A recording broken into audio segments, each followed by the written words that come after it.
Hello there everyone, and we thank you for joining us for the Matt's Weather Weekly Weather News. Today is Friday, November 8th, 2013. And today we're going to be talking about some winter driving tips. As we get into the winter months, the chance for snow and other winter weather is increasing dramatically as we go along here. So let's get right to it.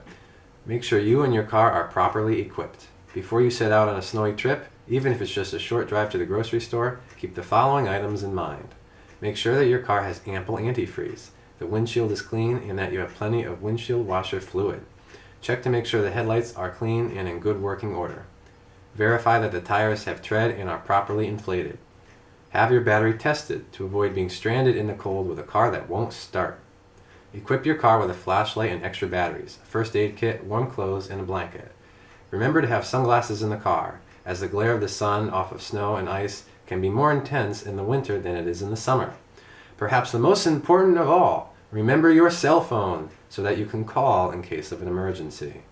Slow down and drive smoothly. Driving too quickly is the main cause of accidents in winter conditions.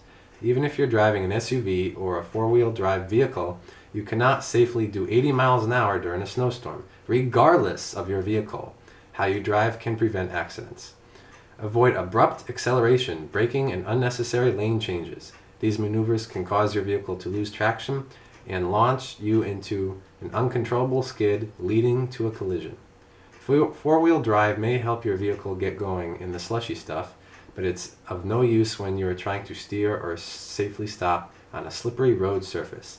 Be patient and accept the fact that it is going to take longer to arrive at your destination. Do not tailgate. Tailgating often leads to accidents, especially if you're driving in stop-and-go traffic. You may think that the driver in front of you doing 35 miles an hour on the freeway is going too slow and needs a reminder of in the form of you riding their bumper, but doing so is dangerous. Be patient and stay well behind the driver in front of you until it is safe to pass. It is important to remember that it takes a much longer distance to stop your vehicle in the snow or ice due to the reduced traction, even with just a light coating on the road. Having to deal with a fender bender on a busy road and in the snow is certainly something that you want to avoid, especially if other cars are sliding around as well. Many serious accident injuries come from a second impact from another car after a seemingly trivial collision.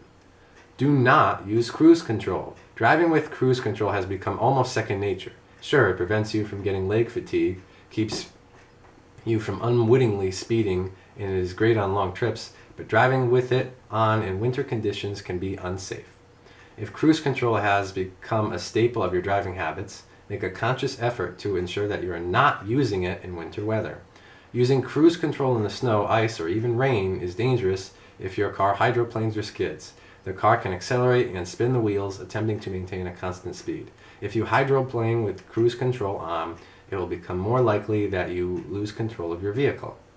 Pull over or stay home. Remember, there is no shame in making the logical decision to stay in when the conditions are bad. You may be late arriving to your destination, but arriving late in one piece is much better than the alternative. If you can postpone your trip, or if it is non-essential, stay in when the weather is really bad. If at any point during your trip you feel the weather is too bad to continue driving, simply stay put. If you're out on the road, find a safe spot to pull over and wait until the weather passes or calms to the point where you feel comfortable driving again. If driving in bad weather conditions is fatiguing, switch drivers before you get tired. So, and this information on safe driving tips in winter storms is provided to you by the Weather Channel, weather.com. So a whole boatload of information there of safe driving tips in the event that you have to drive in a winter storm.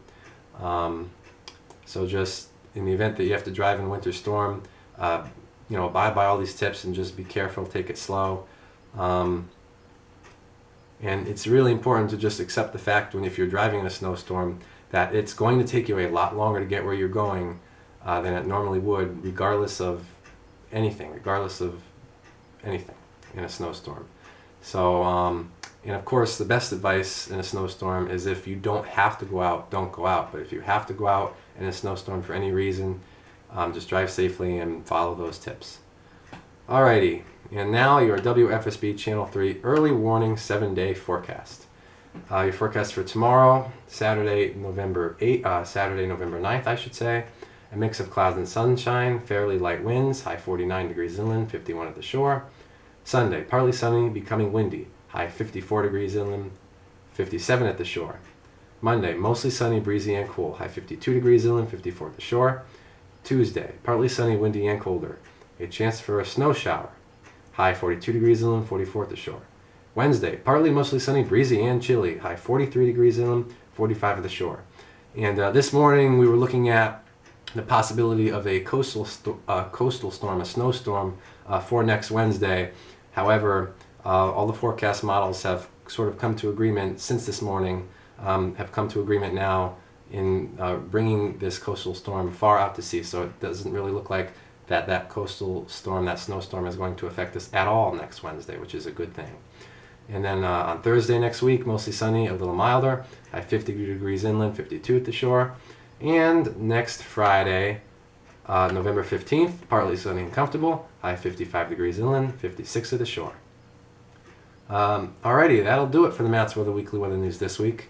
If we have no guest viewer segment this week, if you're interested at all at being involved in the guest viewer segment, or you have any questions about the guest viewer segment, or any questions or comments about anything, you're always welcome to email me at mattsweather1@AOL.com. And also, I am thinking of changing the day that I do the weather news every week. I usually do it every Wednesday. Last few weeks, I've been postponing it to Friday.